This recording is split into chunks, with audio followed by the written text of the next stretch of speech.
happened was the deep alarm at the huge numbers of people coming into our country. The fact that effectively we had open borders, making us poorer in every way.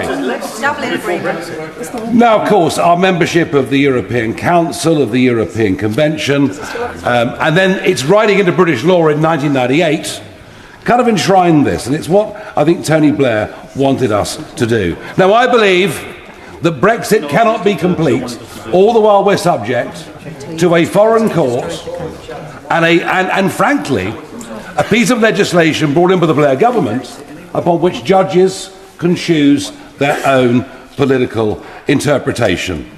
We are not sovereign, all the while we are part of the ECHR, the European Council, and its associated court. It's as simple as that. And do you wonder,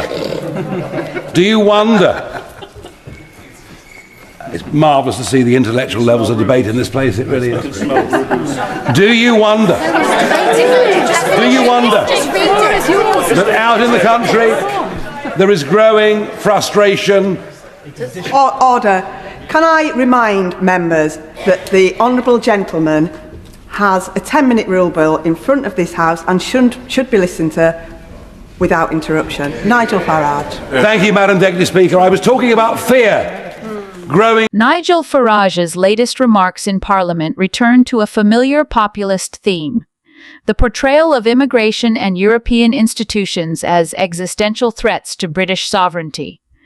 His speech taps directly into a long-running narrative that helped fuel Brexit: the belief that open borders and foreign courts have stripped Britain of its ability to control its own destiny. Farage begins with alarmist rhetoric: huge numbers of people coming into our country, using language designed to provoke emotional rather than rational responses. The implication is that immigration, not domestic policy, is the root of Britain's economic and social decline. He calls it a process making us poorer in every way, a sweeping statement unsupported by data, but perfectly calibrated to reinforce the nationalist sentiment that has defined his career. He then moves to his real target, the European Convention on Human Rights, ECHR. Farage frames it as a foreign imposition, a piece of legislation brought in by the Blair government, and insists that as long as Britain remains bound by it, Brexit is incomplete. This is a deliberate reframing of sovereignty, not as a matter of practical governance, but as a symbolic struggle for purity. Britain as a victim of foreign interference, trapped under a foreign court. What's striking is that Farage collapses the distinction between the European Union, which Britain left, and the Council of European Union, which Britain left, and the Council of Europe, which sees the H is entirely separate. This rhetorical sleight of hand is not accidental. It blurs legal reality in favor of political theater. It allows him to sustain the Brexit outrage machine, to argue that Britain's independence remains unfinished, keeping his movement relevant long after leaving the EU. When Farage mocks Parliament's intellectual levels of debate, he is performing the anti-establishment role that made him famous, the lone truth-teller standing up to a complacent elite. But his interruptions and self-satisfied tone betray the same populist trick: ridicule expertise, reject nuance, and reduce complex governance to slogans. In essence, this speech isn't about law. It's about power and emotion. Farage knows his audience. By equating sovereignty with withdrawal, he keeps alive a perpetual grievance. It's an endless campaign, and that's precisely the point. His closing words, referencing fear growing, reveal more than he perhaps intended. Farage isn't just describing fear, he's cultivating it. Because for his politics to survive, Britain must always feel under siege. Yeah, this is a case that involved a migrant from Somalia, Habi Gabderaxman Noor, who arrived in the UK in October of last year on a small boat across the English Channel. According to the court in Derby, he had been or had paid 400 euros to be smuggled into the UK. He had applied for asylum when he arrived here and was turned down for that, had been very angry that he was turned down for it, was in a process of appealing that decision. You can see him there in Derby city centre. He had been on that day of the murder on May the 6th this year. He had been drinking a large quantity of alcohol. He phoned up a migrant charity helpline a number of times, making threats that he was going to kill 500 people, that he wanted to target doctors and police and Home Office officials.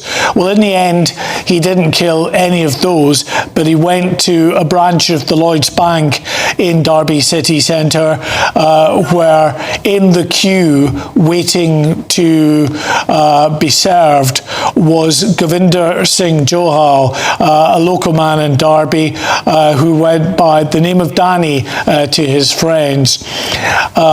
Habi Gabderaxman Noor went up to him and stabbed him in the chest. You're looking there, incidentally, at images of Habi Gabderaxman Noor being arrested later that day by the police.